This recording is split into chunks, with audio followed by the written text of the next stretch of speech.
দরজা খুলে দেয়। তারপরে ডন, জাভেদ ওরা ঝাঁপিয়ে পড়ে সালমানের উপর। সালমান আত্মহত্যা করে নেই, সালমান খুন হয়েছে। আমার হাজবেন্ড এটা করাইছে আমার বাইরে দিয়ে। বাংলা চলচ্চিত্রের ইতিহাসে এক অবিস্মরণীয় নাম সালমান শাহ। মাত্র ২৫ বছর বয়সে তার মৃত্যু দেশের লাখো দর্শককে শোকাহত করেছিল। ১৯৯৬ সালের ৬ সেপ্টেম্বর ঢাকার ইস্কাটনের বাসায় রহস্যজনকভাবে তার লাশ ঝুলন্ত অবস্থায় উদ্ধার করা হয়, যেটিকে অপমৃত্যু বলে উল্লেখ করা হয়েছিল।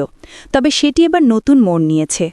দীর্ঘ ২৯ বছর পর মামলাটি রূপ নিয়েছে হত্যা মামলায়।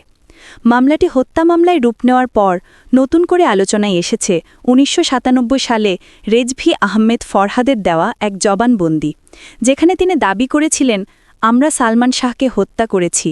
ঘটনাটিকে আত্মহত্যা হিসেবে সাজানো হয়েছিল।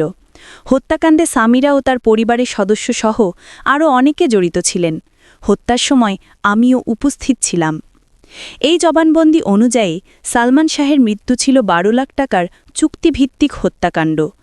রেজভির দাবি, এই চুক্তি করেছিলেন সালমান শাহের শাশুড়ি লতিফা হক লুসি।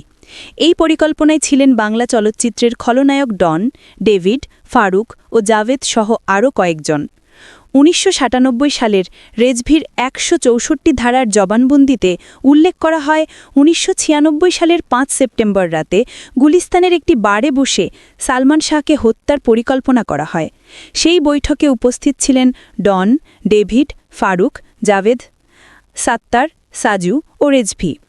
ফারুক ২ লাখ টাকা বের করে জানান, সামিরার মা এই টাকা দিয়েছেন, সালমানকে শেষ করার জন্য মোট ১২ লাখ টাকা দেবেন। কিন্তু টাকা নিয়ে ডনের সঙ্গে ফারুকের কথা কাটাকাটি হলে পরে আরও ৪ লাখ টাকা এনে জানান, কাজের আগে ৬ লাখ, কাজের পরে ৬ লাখ দেওয়া হবে। এরপর প্লাস্টিকের দড়ি, ক্লোরোফর্ম, রিভলভার ও সিরিঞ্জ সহ প্রয়োজনীয় সরঞ্জাম প্রস্তুত করা হয়। রেজভি জানান, সেই রাতে ৫ সেপ্টেম্বর রাত ২:৩০টায় সালমান শাহের ইস্কাটনের বাসায় যান ডন, ডেভিড, ফারুক ও আজিজ মোহাম্মেদ ভাই। ঘটনাস্থলে ছিলেন সালমানের স্ত্রী সামিরা, শাশুড়ি লতিফা হক লুসি ও আত্মীয়া রুবি। ঘুমন্ত সালমানকে ক্লোরোফর্ম দিয়ে অচেতন করা হয়। কিছুক্ষণ পর তার জ্ঞান ফিরলে শুরু হয় ধস্তাধস্তি। এক পর্যায়ে আজিজ ইনজেকশন পুশ করার নির্দেশ দেন। রেজভির দাবি, এরপর ইনজেকশন পুশ করে সালমানকে হত্যা করা হয় এবং ঘটনাটিকে আত্মহত্যা হিসেবে সাজাতে সিলিং ফ্যানে ঝুলিয়ে দেওয়া হয় তার মরদেহ।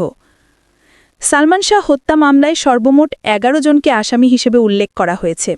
হত্যা মামলায় প্রধান আসামি নায়কের সাবেক স্ত্রী সামিরা হক, অন্য ১০ আসামি হলেন প্রযোজক আজিজ মোহাম্মেদ ভাই, খলনায়ক ডন, নায়কের সাবেক শাশুড়ি লতিফা হক লুসি, ডেভিড, জাভেদ, ফারুক, মেফিয়ার বিউটি সেন্টারের রুবি, আব্দুস সাত্তার, সাজু ও রেজভি আহমেদ ফরহাদ। সামিরা দরজা খুলে দেয়। তারপরে ডন, জাভেদ ওরা ঝাঁপিয়ে পড়ে